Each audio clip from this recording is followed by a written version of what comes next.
Are you planning on your next budget PC build? Do you need a budget case? Well, Corsair has released their Carbide Series 175R. So R probably standing for RGB. So this is a mid-towered ATX case, and it is a gaming case. What does gaming mean? Probably RGB, but we'll see what else it could mean. So let's just jump down into some of the features. So 175R RGB, quality and clean line design. So clean and classic. So it's got a tempered side glass panel, so it's got a little bit of a tint, but you'll be able to see all your RGB and most of your components. So that is good. And it also has a little front logo that will light up. So it's actually transparent and will light up with the RGB fan, which this case has a 120 millimeter RGB fan. So that is probably already installed in the front part, but that it has 6 customizable RGBs. I couldn't find the specs of the actual fan. It could or could not be one of the magnetic RGB Corsair fans, but probably not. It could just be like an airflow case fan with RGB on it. So we'll have to find out later maybe.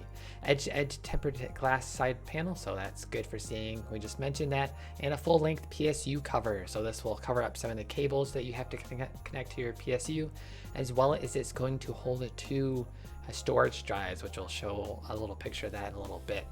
So, and then it has, here are the dimensions of the case.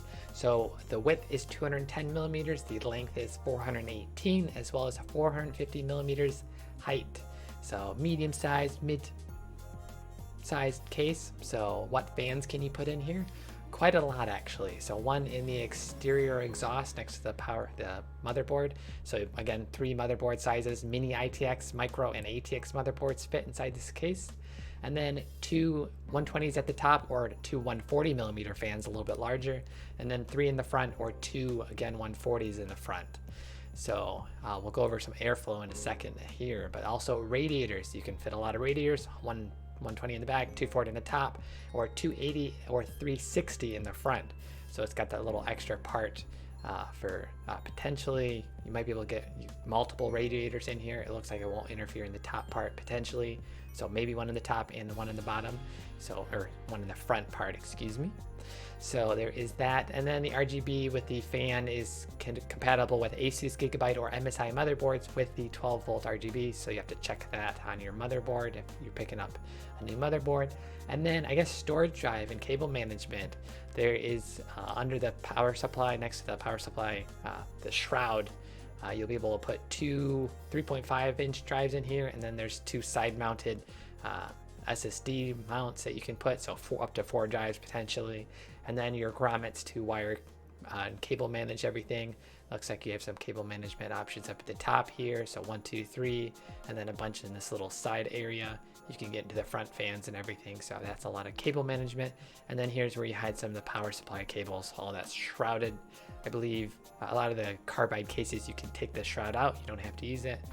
I'm not 100% sure about this one, but that's an option. And I guess lastly, the filters and the airflow. So there is a roof airflow filter, so you can just take that off, removable. Most of them are magnetic, and that looks like magnetic strips are on here. And then there are 2 more. Here's a little PDF that you can check out. And there is a bottom one for the actual power supply. So a bottom small little, it's like a half-sized filter, as well as it's got the front filters, which is the top and the bottom. There's little slots, which we saw a little picture of right here. So it doesn't have very much intake for the airflow, so they're just small little slots. So Gamers Nexus might have a bone to pick with Corsair about this gaming case, because your gaming GPU, which it fits up to a 330 millimeter gaming GPU, so pretty much most 3 fanned graphics cards are usually under that pretty much. So it won't be getting too much fresh air, because the power supply, the shroud cover, will basically just be airflow for your power supply, as well as your 2 drives. And then the front and bottom intake going into the actual main of the case, which will cool your GPU and your motherboard component, VRMs and everything, have only 2 little small slots at the top and bottom of the front cover. So the front part is blocked off in the side, so you just got top and bottom. So not too much intake, but you got a large tempered glass side panel, And lastly, the couple little tech specs I guess we maybe didn't mention. Case expansion slots are 7, so that is on 1, 2, 3, 4, 5, 6, 7 right there. And is that pretty much everything? That's 13-pound case and $60, so not too pricey if you're looking at a budget build and you're not too concerned about airflow from the front part. Then it could be your next case. So what are you gonna put in this? What are you gonna do with this new gaming case? Maybe you're gonna play some new games with new content, like World War Z is getting a 3-month roadmap with new content every month and then even more content.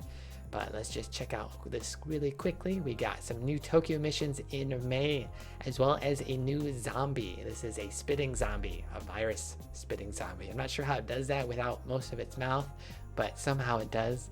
And there's a special way you're gonna wanna kill it. And then in June, you get new 6 skull extreme and difficulty levels, which will give you more rewards and everything, so that's good. And Lulu likes to thumbs up, so you like zombies apparently. And as well as in July, we get weekly challenge modes.